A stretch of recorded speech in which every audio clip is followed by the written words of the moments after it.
Oh, hey, we're live. Unos dos tres catorce. Oh my gosh, that bugs the shit out of me. Yeah, you know what bugs me more than the catorce is the unos. It's not unos, Bono. Hey, if Bono says it's Unos, No. it's Unos. Sam the Sham and the Pharaohs, it was 1, 2, 1, 2, 3, 4. That was awesome. That's what it's all about. Yeah. Yeah.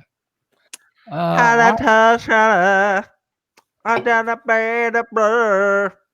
right. Should be an interesting show tonight to start the new year, to end/start the year. Are we gonna release it on New Year's Day? Nah. We'll just release it on Friday. Let's not be L7. Come and learn to dance. Wole bole. Wole bole. I am recording, right? Okay, cool. Wole bole. Hey, Jeff McKinney. Wole bole. Wole bole. Watch it now. All right, we good to go? Yeah. No, No, hold on. Wait a minute, I got a fart. Oh my God. We're live, man. This is what people are tuning in for. The comment section's going nuts. Do whatever you do, don't post flame emojis for like a minute after that. Wait a minute, John just did spontaneous human combustion. It's like he was there, but then he wasn't there anymore.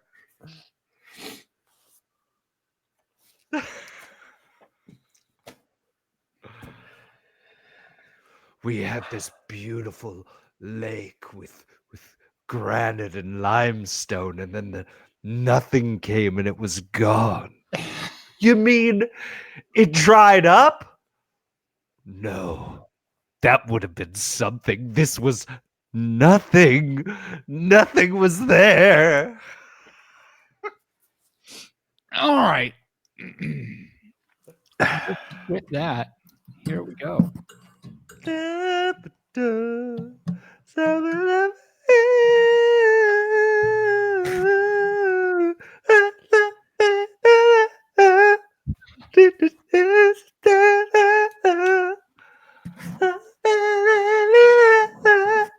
It's the answer to the never-ending story. Oh.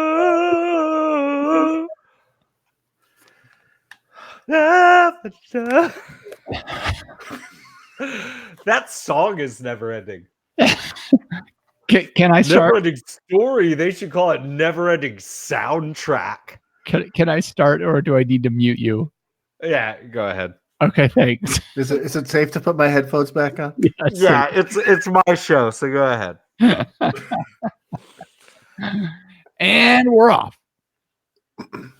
Hi, I'm Al Young from Four Roses Bourbon on the We Like Drinking podcast, where we all never drink alone. At the sound of the tone, the official We Like Drinking time will be 5 o'clock. Commence consumption.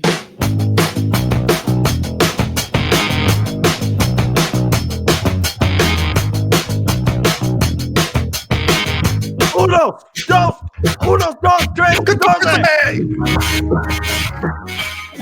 This week on episode 260 of the We Like Drinking podcast, we'll be discussing Loved Ones Lost, Eli Manning's Beer Runners, and get ready for 0.0 January. So crack open your beers, uncork that wine, and let's get drinking.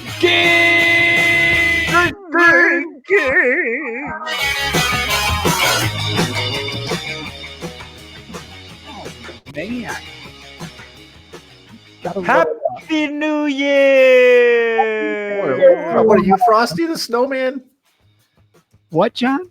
Are you Frosty the Huh? Snowman? Yeah, sure. What? What? Every you don't remember the Frosty the Snowman cartoon where every time the magic hat landed on his head, he said he said happy birthday. Never mind. Same difference. Whatever. It's all the She same. thinks I'm cute. Wait, different. Okay. Sorry. Any other ones? Islands of Pea Mississippi. soup, peanut butter. Pea soup, peanut butter. Pea soup, peanut butter. You eat what you like, and I'll eat what I like.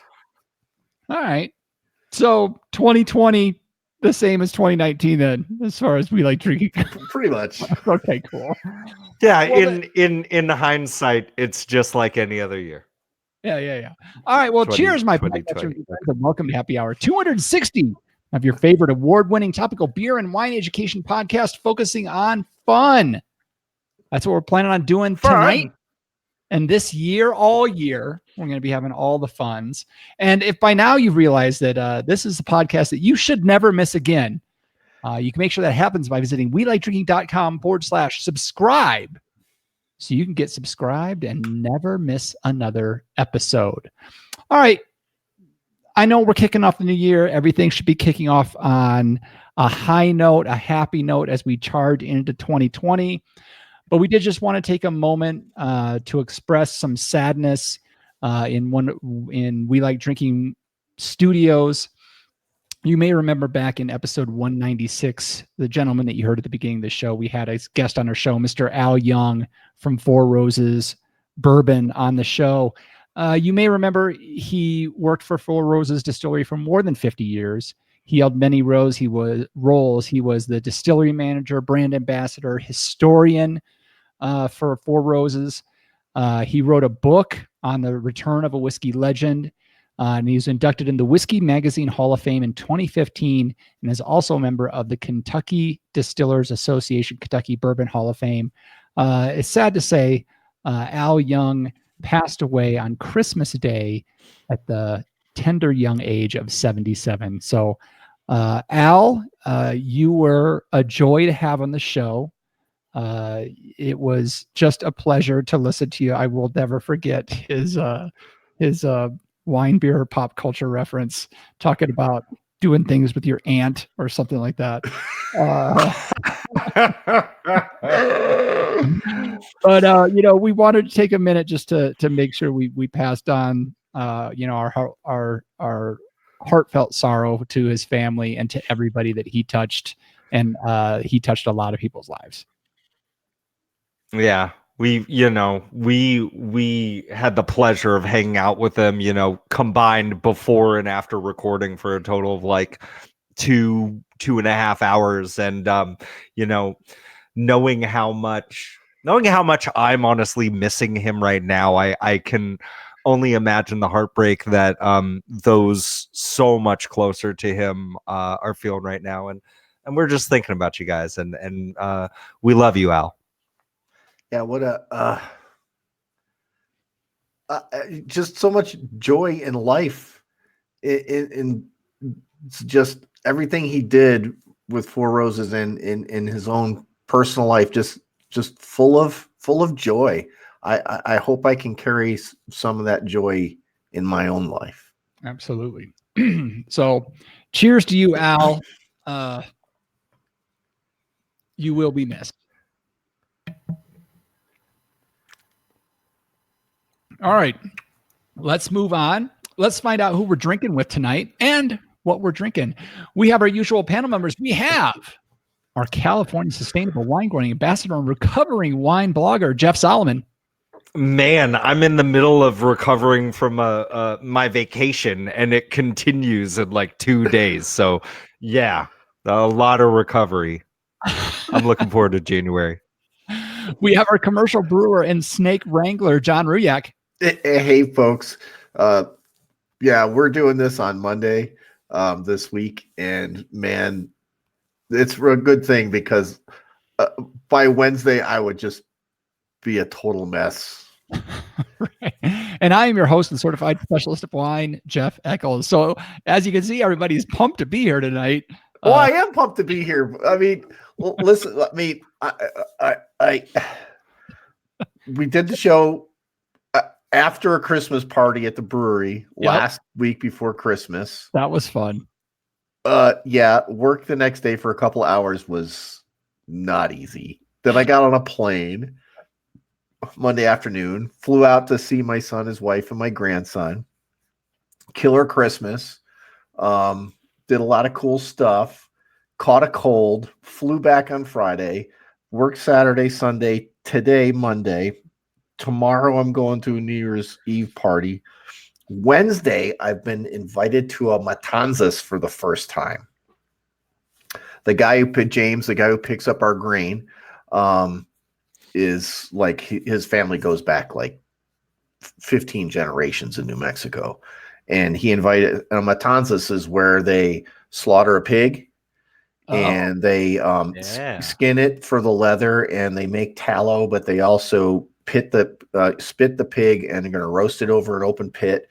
And he invited myself and my wife to that. So we're going to go take part in our first Matanzas, which is a really ingrained New Mexico tradition. So we're going to do that on Wednesday afternoon. Fun.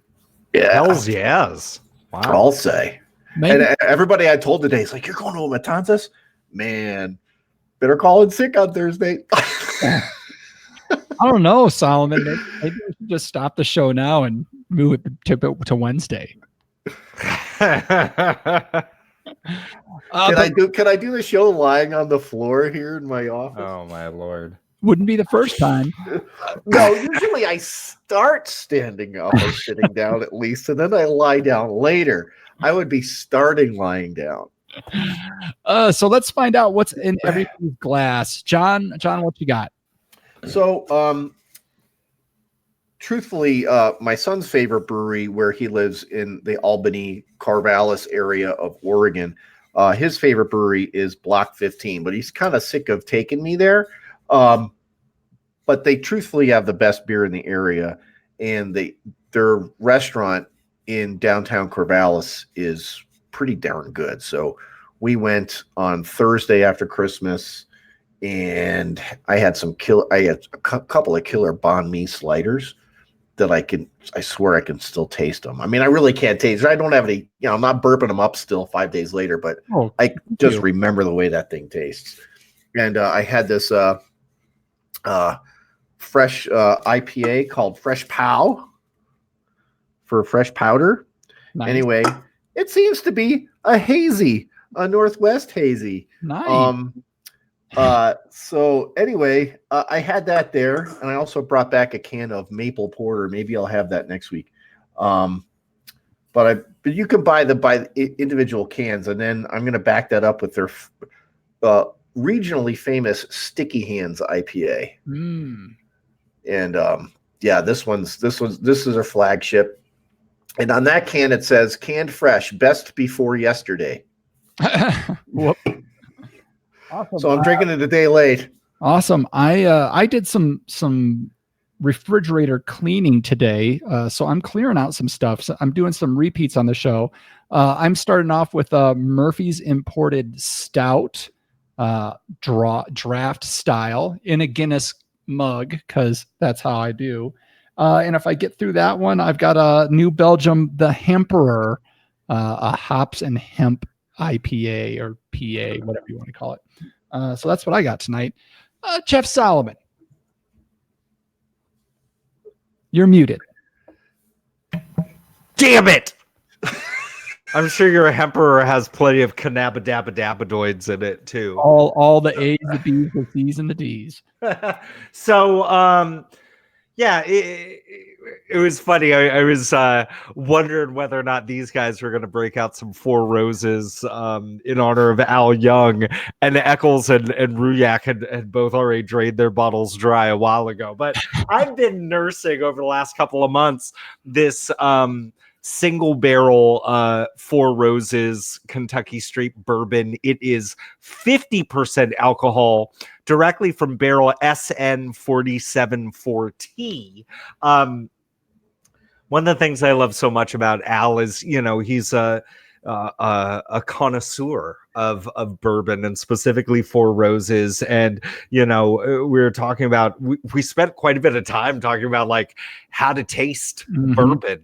Yeah. And we were talking a lot about how he prefers to go neat, or just add one ice cube. But it was also just really cool having this very old school dude also pitching like all these amazing cocktails you could make with bourbon. And it's funny where it's like, I would see a lot of people maybe even turn their nose up at the idea of taking this wonderful single barrel bourbon and doing anything wacky with it. But Al was mixing it with margarita mix and having a rosarita. And so in honor of that, I thought I would make my own kind of wacky cocktail. So I've got, I had some Four Roses over a couple of ice cubes. The ice cubes have since melted and it's delicious on its own. But then I scanned the fridge. I've got some Brew Doctor ginger turmeric kombucha. And so I'm just gonna because and the reason why I'm going for this, I like a lot of these like savory kombuchas, anything with ginger and different spices. I like ones with like chilies in it. But this Four Roses single barrel has a nice percentage of rye in it. It's pretty spicy, and I really think it's going to play well with the ginger and turmeric. So I'm just going to put in a little bit. And color-wise, it's not changing much at all. So when you right add now this you're in. 50. Right now you're 50-50. Yeah, about.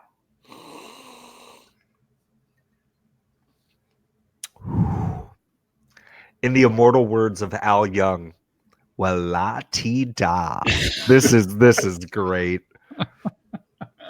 I'm stoked on this. I might have to submit this to the website. We're gonna call this the old school, new school. There you go. All right, excellent. Good. I'm glad you're drinking that tonight, Jeff. I was going to, but then I remembered I recycled it like 2 months ago. So. Now you hold on to those bottles and you fight crime with them. All right. Excellent. Thanks for joining me tonight, guys. Welcome to the new year. Let's kick it off with a little bit we like to call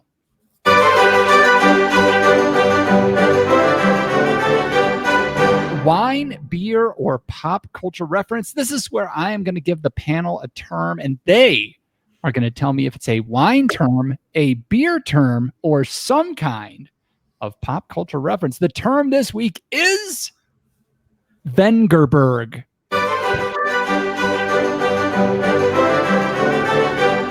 So is Vengerberg a wine term, a beer term, or a pop culture reference? I started out with you, John, earlier, so I'll go with Jeff first. Please spell Vengerberg for me. Vengerberg.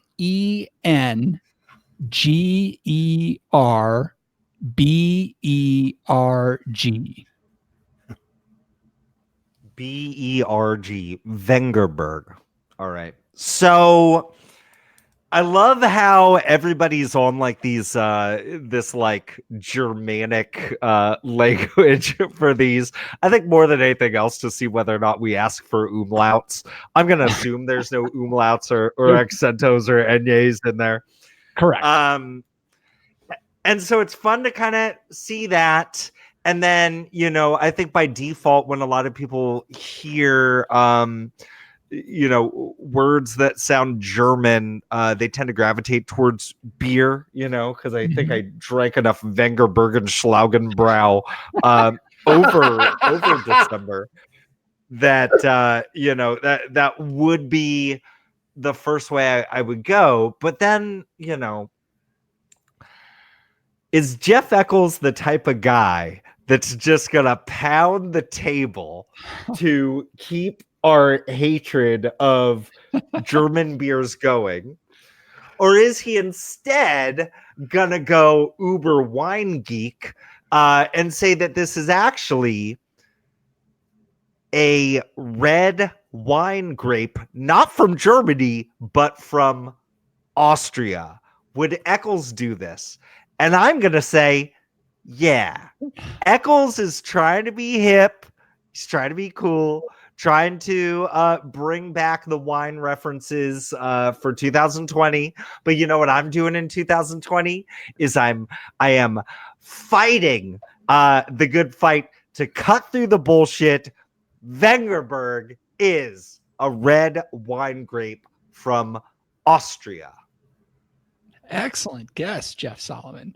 Thank John you. Bruyak, Could you spell it for me yet one more time? I can.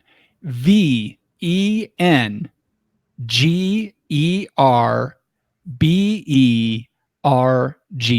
Wengerberg. Okay. So when you first said it, I'm thinking this is a pop culture reference in reference to some ridiculously tight jeans that the girls used to wear in high school way back in the disco days. And Okay. as much as I hated disco, I didn't mind the girls wearing really tight jeans in high school. He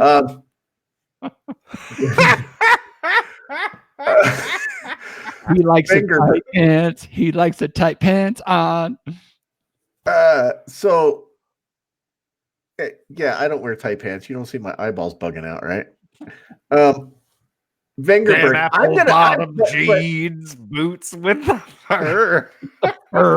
Gloria Wengerberg jeans. Yeah. Anyway, she of the 85-pound unibrow. Anyway, I'm gonna say that I'm gonna go with Solomon. I think this is a wine term. I think it's a wine grape, but I think it's from the Alsace region of France. Okay. Because it seems more almost Dutch kind of word to me. All right. More V, more G. So yeah, I'm going more northeast of Austria. Okay. Alsace. So Jeff Solomon is going wine grape from Austria, and John Ruyak is going wine grape from Alsace. Yeah. Okay. Wengerberg is, in fact, you should have stuck with it, John, a pop culture reference. Now I know both of you are big fans of The Mandalorian on the Disney Pluses. Yeah. Yeah. Yeah. Well, shockingly enough, this week, The Mandalorian was replaced as the most on-demand show in the world by, on Netflix, do you guys know it? Wengerberg. The Witcher.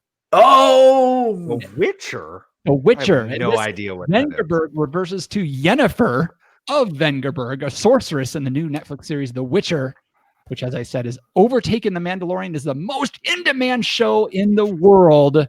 Wengerberg.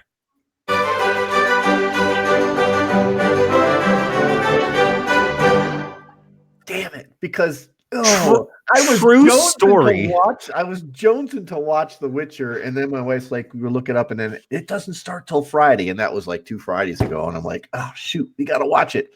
So what did I watch last night? The last 2 episodes of The Mandalorian instead of The Witcher. Yeah. True story. Kara and I have been watching The Mandalorian together. We've been through all 7 episodes. Oh, the first 7. We were out of town when episode 8 comes out because I follow The Mandalorian on Twitter, and I get like they slide into my DMs when the new episode's released. And we're out of town. I'm like, Kara, when we get back into town, we've got to watch the Mandalorian episode 8. She had a Christmas party to go to last night, and I almost felt bad about watching The Mandalorian alone on my phone, but I was so exhausted from like driving back through Northern California to get home yesterday and then put all the kids to bed by myself that I was watching episode 8 on my phone and falling asleep, and the phone fell out of my hands like 6 or 7 times, and I had to stop. So I don't feel bad because I'm gonna have to watch it again because I don't know what the hell happened. I'm spoiler alert. There's no Wengerbergs in The Mandalorian. Not in The Mandalorian. It is in The Witcher. So that's next on your hit list, apparently, because it is the most on-demand show in the world right now. All right. Not very well done, guys, but I did throw a bit of a twist at you for the new year, and it worked effectively. But let's move on. Let's kick off the year.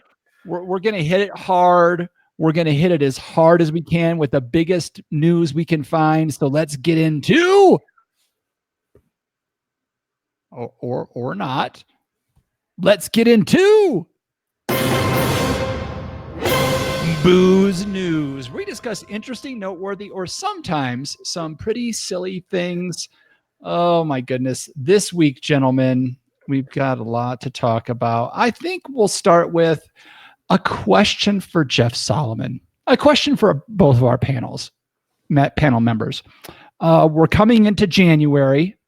There's a big movement over the last 5 years called Dry January. Now, do either of you plan on taking part in Dry January? We just say no to all the boozes for 31 days to start the new year. No. Yeah, to make a long story short, no. But I'm also, I got to tell you, I'm not against it. And the older I get, the more and more I just think about it, it's like, God, man, we spend so much of our vacation and family time just like eating way too much and staying up way too late and like consuming way too much, whether planning it out or not. I would expect that I'm probably not going to drink as much during January as I do the rest of the year. But no, I don't know. I never want to I never, ever want anybody to feel bad for like choosing not to consume alcohol. I do think it's a little bit weird when people make like a big deal about it. Just like I think it's weird when people make a big deal about, it's weird because we're on this podcast that's all about our favorite drinks, but it's not like we're all walking around, just like, hey, dude, why aren't you drinking right now? Like that's not our thing, And I think the same thing about potheads that walk around with pictures of leaves on their t-shirts all the time. Like I just think it's stupid. Just like I think it's stupid to run around and tell everybody what you're not doing. Right. I feel the same way about.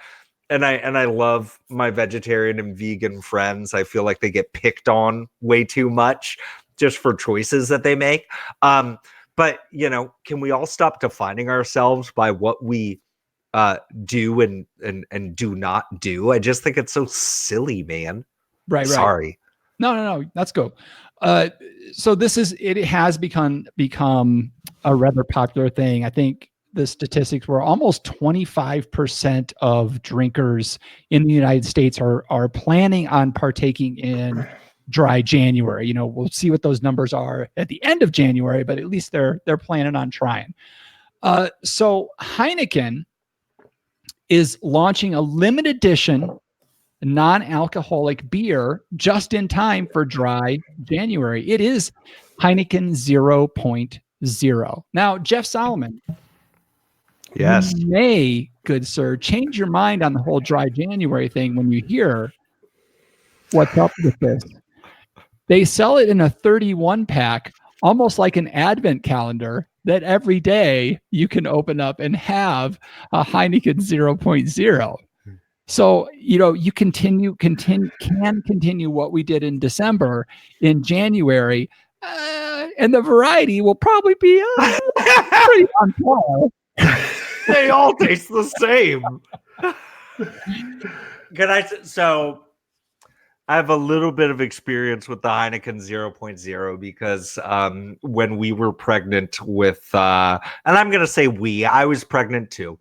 When we were expecting Weston, I did not drink around Kara. And every once in a while I would be like, oh, let me pick up some non-alcoholic beer. And Heineken 0.0, it's been around for a couple of years. I think it might be the top selling non-alcoholic beer in the United States, if not the world. I believe you're right. It also, United States, at least. it also sucks.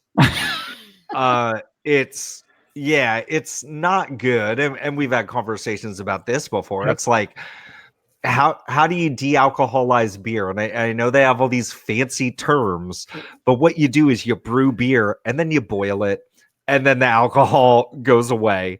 And it's not good. People forget that alcohol is a flavor component. Mm-hmm. I will also say, by making an advent calendar out of it, Heineken, you've crossed the line, and it's possible I might not drink Lagunitas for a while because of this indiscretion. This travesty. It's that's garbage is what it is. Come on. This is a pretty smart thing for them to have. I don't know if they have Dry January on the box or not, but this is very much a Gary V ride the wave hashtag kind of thing where they're seeing an opportunity, and it's a limited edition thing. I mean, they're just doing it for this. So, I mean, I think it's a great idea. The product, not so much.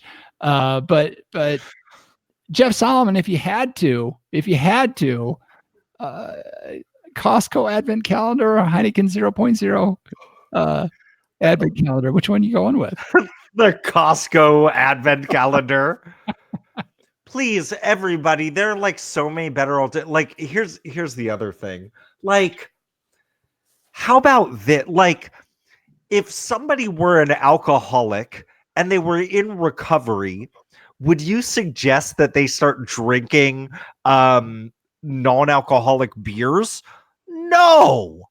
How about you try doing something else? How about you just like remove yourself from that whole situation, right? I mean, that is kind of take up running. January is to just be done with, right? Yeah. So you're not supposed to be drinking no Bloody Mary mix. Yeah.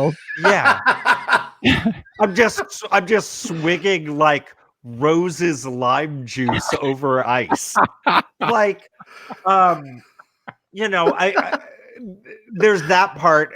The other thing is, like, if you really want to do like a high end, like there's plenty of like really nice bars with like amazing mixologists in tow that are making non-alcoholic high-end cocktails. Like, if you feel like you want to go celebrate together with your friends and have something a little different, that stuff exists. Go pick up some kombucha. It's less than 0.5% alcohol, which means there's no alcohol. Like there are better alternatives than that monstrosity. Fuck you, Heineken. Your beer with alcohol is frankly overrated. The best thing you ever did was buy Lagunitas. That's the best thing you ever did. John, and frankly, the worst thing you've ever done too. So fuck you guys. Any thoughts on the Dry January 0.0? Yeah.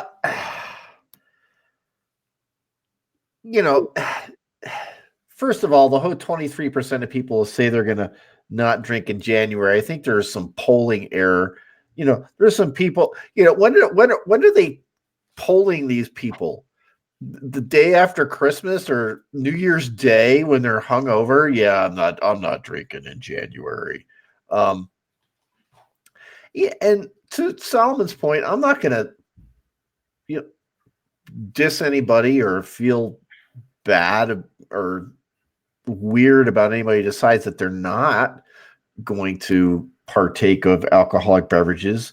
But the whole notion that you're going to go dry in January only points out the fact that you overindulged in December or since Thanksgiving, I guess. Mm-hmm. I mean, I don't. people may get the wrong idea about me sometimes because I pound some beers during the show, but this is my Friday night every week, folks. I don't drink at work except for maybe a half a beer, you know. Not that I don't enjoy my products that I make, but I could get in serious trouble health-wise just gaining a boatload of weight because beer packs on the pounds, folks. If you're not careful with it. So just don't it's like anything else in moderation. My favorite dish on the entire planet is chicken paprikash, and that's chicken fried in Crisco, and then you make a sauce out of the drippings with sour cream. I only eat that once a year. That's on Christmas, right? I mean, come on. And it's served with dumplings, which is 3 cups of flour, 3 eggs, like a stick of butter, and you mix it together and boil it in water and cover it with that sauce. You eat it once a year. So if you don't overindulge, I guess part of the whole American thing is, I don't want to delve too much into the American psyche, but we work hard and we play hard, right? So everybody kind of saves up for Memorial Day, 4th of July, Labor Day, Thanksgiving, and Christmas and New Year's. But just even it out, put the joy around so you're not overindulging and feeling like crap the next day. And then you won't feel like you have to go on the wagon for a month. I will say this. Resolutions, they suck. There's if you have to write shit down or say you're going to do something, you just know it's never going to work. And at the brewery, every year we see a fall off in sales. Yep. For the first 5 or 6 days. Yep. And then it's just back to normal. Yep. Yeah, yep. I went to the gym for a couple of days, but golly, it sucks to get up at 4:45 in the morning to hit the gym before you go to work because there ain't no freaking way I'm doing it after work. Yep. Right? Nah, it's just human nature, I guess, but even it out, folks. Just even it out.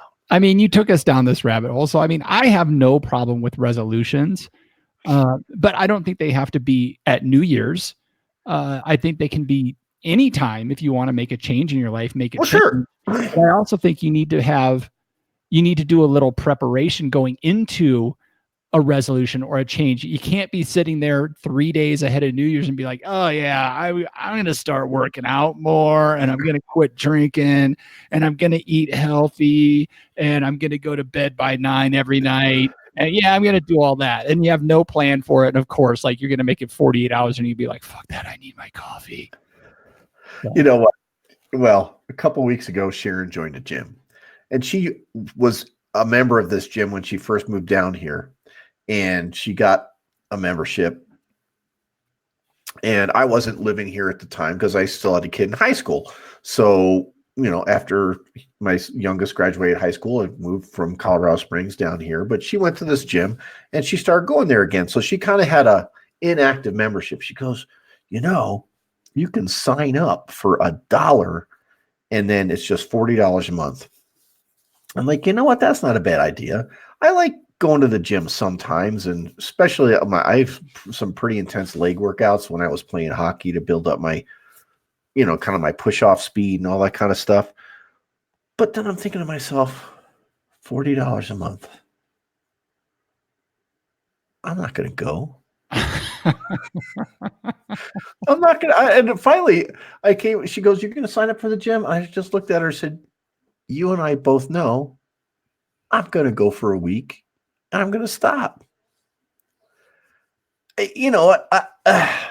I get the workout that I need at work? Not really. I mean, I do a lot of lifting. I do a lot of leg work at work, lifting 160-pound kegs. I do that 10 times a week. I usually roll them out, and there's one I got to lift. So I do that, 10 times a week, or I got to lift it down. I do a boatload of hiking in the mountains, blah, blah, blah. But no. Gym's not for you. I get it. That's not for me. Jeff, you look like you got something you want to add. Yeah, I mean, if we're going to talk about resolutions, like all these things about, you know, being healthier and stuff like that, you know, if it's not something you're really into and you're really passionate about, you're not going to stick to it, right? By definition, going back to dry January, like that's the thing. It's 1 month, but you're not really passionate about not drinking, or you wouldn't have been in this predicament to begin with, you know? So that just seems kind of silly. Again, I don't want to give people shit. And like, I've gone through phases where like, you know, I'm not going to drink as much during this point in time. There's some things going on. Like, I get that, but oh man, yeah. Not that there's anything back to wrong with that. No, there's not. Yeah. There's not. But yeah, just like resolutions in general, like, you know, if it's not something you're into to begin with, you know, it's going to be tough to stick with. And if it's something you've never tried, you don't know whether or not it's going to be a good resolution or not, you know, like, I say this now, stepping on the scale the other day, like, you know, I have a tiny frame, but I'm the heaviest I've ever been, currently.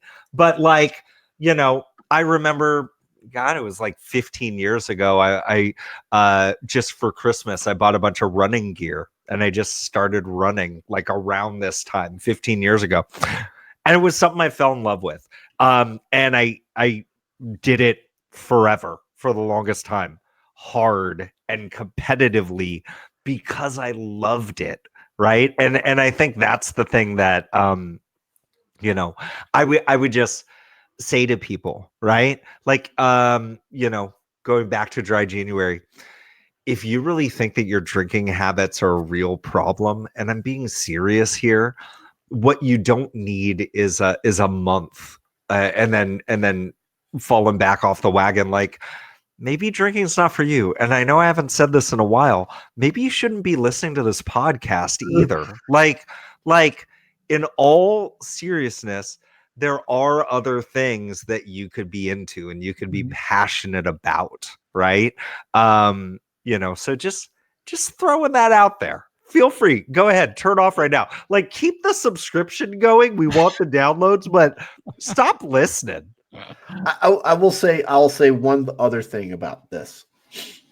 If you have a passion, the other habits in your life will fall in line to meet that passion. So whether it's running or whether it's, for me, hiking steep mountain slopes looking for rattlesnakes, you'll make the health choices that you need to make to support that passion. So I think all those things fall in line. So find something you're passionate about, and the health benefits, the mental and the physical health benefits, will fall right in line with that. You know, and just as a final thing on this, in all seriousness, listeners, I will say, you know, if you are considering having some resolutions for 2020, consider visiting welikedrinking.com/pledge. Become a Patreon of the show. That's a resolution you can stick to. Yeah. Why don't you consider not freeloading? 260 episodes in. If you're gonna do dry January, episodes in, and you can't give us $1 for every 4 of them, for every 4, sometimes 5 gold third that's in your ears every week. All right, moving on. Now is now the right time to? Yes. Hold on. Let me. You can't drink kombucha for that little amount of money. We're better than kombucha. Come on. Oh, way better. All right, let me get into this. Emperor, I'm going toe to toe with John tonight. Oh my God. It just smells like weed when you open it up. Yeah, I can't drink that stuff. I can't do it. I got one bottle left. It's like old bong water. And yeah, I drank old bong water. Oh my god. It really is like old. Weirdos are these guys. All right. What do you think, guys? Eli Manning, quarterback for the New York Giants, probably former quarterback for the New York. Yeah, probably not anymore. It's just a matter of, What do you guys think? Cool guy or not cool guy? Jeff Solomon. Just I mean, don't elaborate. he's got the most punchable face in sports. So I'm gonna say, and knowing that there's more to this story, I'm gonna say not cool guy just for the punchable face. John Riak. Yeah, nice, not cool. Yeah, I think I kind of fall into that same camp as well. Well, listen to this. Apparently, Eli Manning, through his entire career, had a guy at every NFL stadium in the NFL that he could call when the game was over, that would go on a beer run for him to get him a 6-pack or 12-pack or whatever they needed to have on the bus going from the stadium to the airport. And then he and a select few veterans would sit in the back of the bus discussing the game over some brewskis. Now, unfortunately, the big miss in this article is what kind of beer he has. I know John wanted to throw that tidbit in there, but I fully endorse that. So we don't know what kind of beer Eli was making runs for, but it was a ritual through his career that he had a guy in every stadium that was his beer guy that would get his beer run for brews to the airport. So this kind of made Eli a little bit less face punchable to me. But I wanted to get your take on what this does to Eli and what you think about this, because a lot of people acted shocked about it. But to me, like, there's nothing like a beer after you go hard in a sporting event or something like that. It is the pinnacle of when beer tastes the best. And I fully endorse this behavior. So John Riak, what are your thoughts? Yeah, so I kind of thought that Eli was a dry January kind of guy. I got to say I did too. I don't care. I mean, but he just came across, and he wasn't. I'm not saying he presented himself parsimoniously in that regard. It just came across, never came across to me as somebody that I would sit down at a table or in the back of a bus, which is even cooler if you think about it. We're going to pop a couple of brewskis in the bus. Just never even dawned on me that he would do that. Yeah. It would seem to me that Eli could get, I mean, consummate team player in my estimation. Always seemed to me like the team was more important to him than even his brother. Mm-hmm. Right. Yeah. So it was like, when Peyton calls a meeting in the back of the bus, you just go, right? There's no questions asked about it. But if it's just a couple of guys and he's breaking out some brewskis, that seems kind of cool. To your point, I'm like, damn, I wish I knew what beer it was, because wouldn't it be cool if he was getting the guys to go out and pick up a 6-pack of the local craft brew in every one of these places that he played football in? Right. Like that would be sweet. He had a couple of growlers at every Yeah. All right, Solomon. Holding up some lizard tail growlers. Last time he played in Albuquerque. Like Eccles, I feel like you're on the right track, but I think it's even more than this. Like you're saying, there's nothing better than a beer after a game. Like, I don't even understand how this is like, not to shit on our own segment. I don't even understand how this is news. What?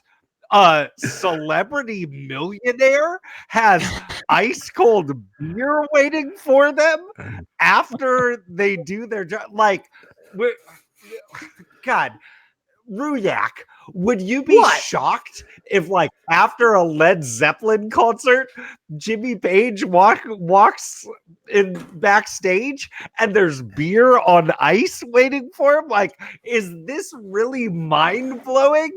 This is like the tamest thing that happens after an event. And I don't care if you're talking about rock and roll, and I don't care if you're talking about the gladiator spectacle that is the National Football League. Ooh, he had some shock tops waiting. Oh, and he's sitting in the back of the bus. Ooh, that's so edgy. Oh, watch out for Eli. I bet he wears a leather jacket on the way to work.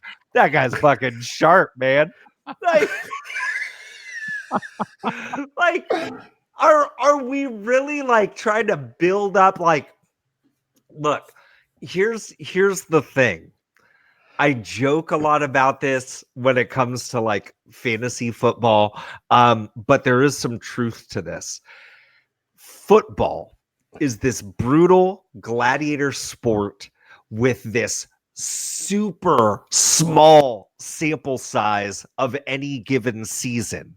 And in any given game, any team can surprise another team. Like, the Dolphins just beat the Patriots when they had nothing to play for. Like shit happens because it's football. And so I'm sorry, this whole legend of Eli Manning to begin with is pretty overblown. He won 2 Super Bowls. Fucking congratulations. I honestly think, like I'm not playing here.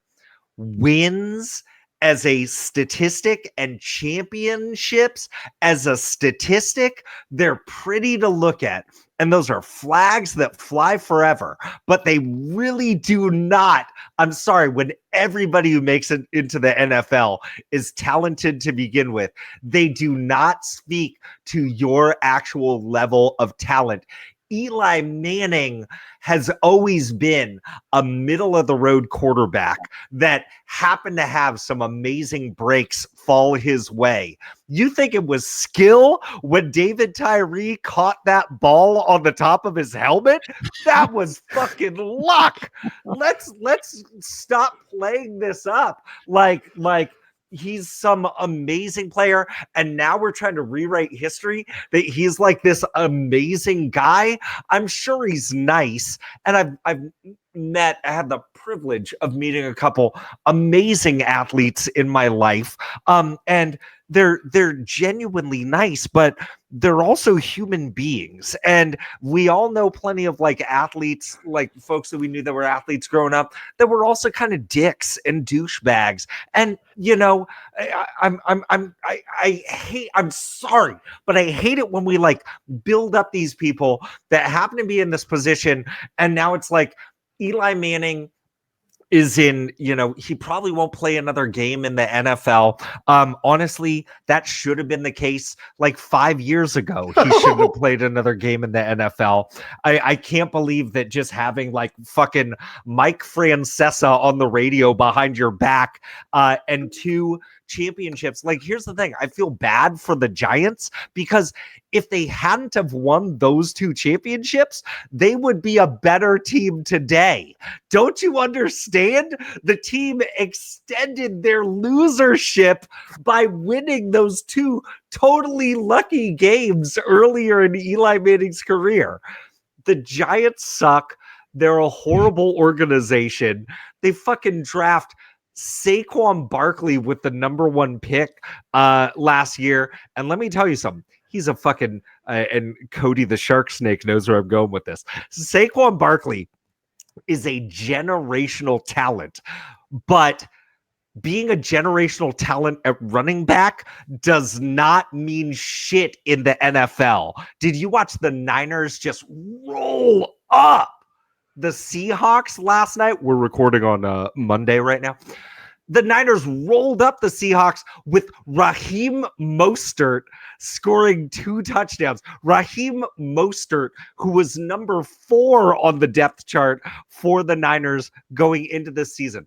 Running backs don't matter, and the Giants suck as an organization, and that's why they spend high-end draft picks on running backs and shitty quarterbacks like Eli Manning and like Daniel Jones. Eli Manning drinks beer. Woohoo! Peyton Manning eats pizza. Woohoo! Who gives a shit? Sorry. Aaron Rodgers has State Farm insurance. Nationwide. No. Peyton has nation. You're right. Eli does have State Farm with the discount double check. He's also a horrible person and his family won't talk to him. Aaron Rodgers. Fuck that guy. Sorry, are we? Was this our fantasy? Was this our fantasy football segment as well? Okay. We're not recording. Oh my god! I'm sorry. I blacked out. What happened? Thanks for that thought, Jeff Solomon. Let's move on. He probably drinks Blue Moon, and he's surprised to find out because he listens to the We Like Drinking podcast, and he listened through all that. He's surprised to find out. Eli, my dude, Blue Moon is not a craft beer. And with that, I'll say, bum, bum, bum, wah, wah. Well, last week you heard that we were recording during the middle of the fantasy football championship matchup between the main Jeff Eccles and Cody the Shark Snake, whose team name shall not be named. And Cody was beating you. Killed Epstein? Jeff. So Jeff, what happened? Yeah, you may remember last week I claimed victory until you heard otherwise. I had Aaron Rodgers, the quarterback, going against some third string running back for Minnesota, and both of them shit the bed, and I lost pretty badly. So congratulations, Cody, the Shark Snake Clinton killed Epstein Stein. You won. You were from gun to gun the best team in the league. You had the most points. You scored the most points in one game. You had the team, and we couldn't defeat you in the end. You did fantastic with Jeff Solomon's team all season. So congratulations. Yeah, nice. Thanks for snaking Miles Sanders from me, you jerk. Eccles, footnote: you're gonna have to bleep out his name in post because he violated the bylaws by changing his name mid-season. So, thanks for bleeping that out. By the way, I will also say I got a nice, Jeremy from the Felton Covered Bridge slid into my DMs because we were going against each other in the consolation bracket, and he beat me. And so, he tried to talk some trash, and then I said, right on, man. Congratulations for getting 7th place. 7th. Maybe you can do better next year. Do better, Jeremy. You suck. Maybe you can do better, Jeff. I mean, here's the thing. We started this 3 years ago, right? 2. Yeah, and I won the championship. Season 1. Yeah. You came in.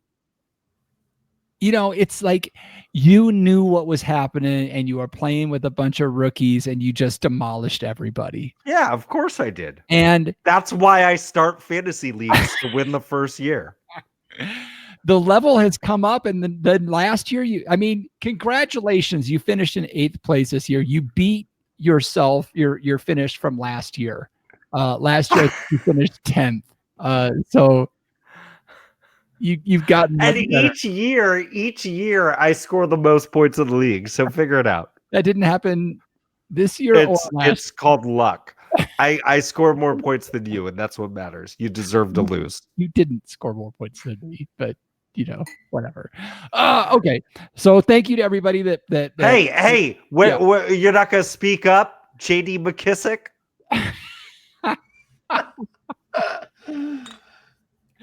Thank you to everybody that took part in the We Like Drinking Fantasy Football League. We apologize to the other thousands of people that listen to our show that aren't the 14 that were in our league that don't give a shit about this segment every week. But we know you love it. Yeah. Oh, no. I got something to say to you. Okay. Every one of you. It's like, oh, I just can't stand it. Every week at like the 45-minute mark, they talk about fantasy football for 5 minutes on this podcast that I have pre-recorded. I just don't know what to do. I love the show, but there's this 5-minute segment that predictably comes at the exact same time every time I listen to it. And it's just, I can't stand it. If only there were a way with this modern technology to be able to fast forward past the, oh, shit. There is. And you went all season long just complaining when there was a button right there. You guys are fucking awful. What's your problem?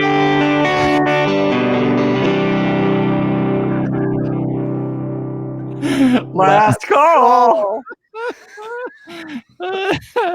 Time to clean house and turn the lights off in the football stadium.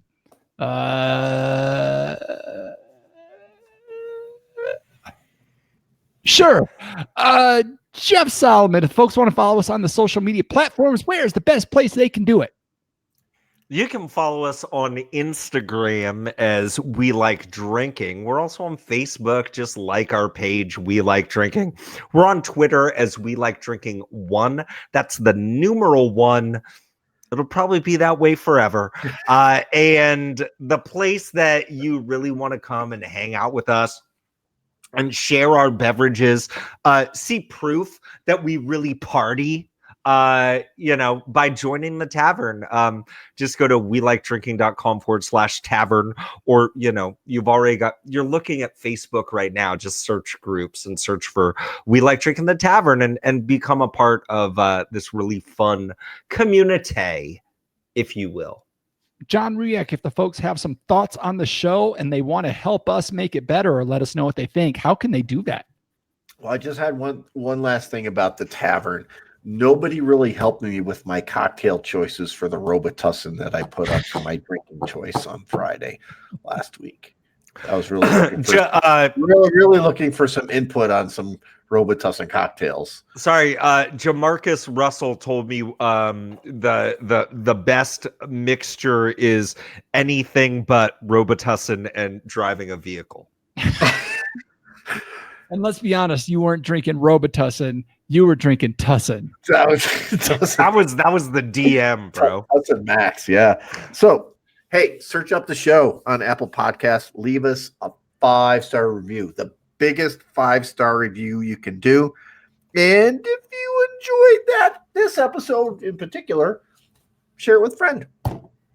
You can also also if you've done all that and you want to be an Uber supporter of the show and not be a freeloader, as Jeff Solomon likes to call you, if you haven't done this yet, consider becoming a patron of the show by visiting welikedrinking.com/pledge to find out how you can be a patron and help support the show, and make sure that this isn't our final year. You can also find this episode with all the links to the stories we had at welikedrinking.com/episodes. All right, that was welcome to the new year. Welcome to 2020, people. I think that was a fantastic way to start it off. Our last week with no guest, so back to normal activities next week. But now it's the time of the show where I get to say, okay, panel, let's take one last trip around this table and get some final thoughts before we shut off the lights. John Ruyak. So I was looking up some articles on weird New Year's activities that that happen around the world, and one of them caught my eye, And that's in certain Latin American countries, such as Mexico, Bolivia, Brazil. Your fortunes for the year ahead are all decided by your underwear. So those who want to find love wear red underwear. Gold underwear means you're looking for money. If you just want good luck and good health, white underwear is the way to go. So I'm kind of wondering two things. What will happen if I wear my electric blue boxer briefs on New Year's Eve? And what color underwear do I need to wear so that the Sabres will actually win another freaking hockey game? I was waiting for the brown underwear. I was gonna say the stained underwear. Jeff Sullivan. Oh man, I just have to say, I'm very proud of my San Francisco 49ers taking the NFC West, taking the number 1 seed in the National Football Conference. The road to the Super Bowl goes through Santa Clara, California. Bring it, suckers! Yeah! Woo! You know, What's up, Broncos? What you got, Broncos? They got nothing. They got absolutely nothing. What's up, Buffalo Bills? Oh, you're actually the Bills look kind of good. They look pretty good. They do. They're 2 years. They're 2 years away. Anyway, John and I were talking about this Hemperor APA, and I opened it and I'm like, God, it smells like weed. And John said it tastes like bong water. You know when it tastes worst is burping it back up. Pretty gnarly. And with that, I'll say thanks for joining us at the We Like Drinking podcast. Where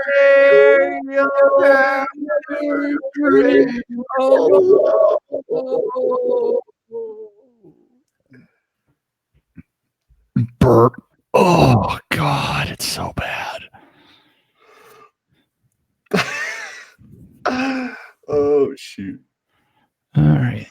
Shall old acquaintance be forgot and never brought to mind? Shall old acquaintance be forgot in days of old lang syne? Whatever that means. In days of old lang syne, my dear. In days of old lang syne. Shall old acquaintance be forgot in days of old lang syne? Thanks for watching. Bye. Bye, everybody. Live streaming.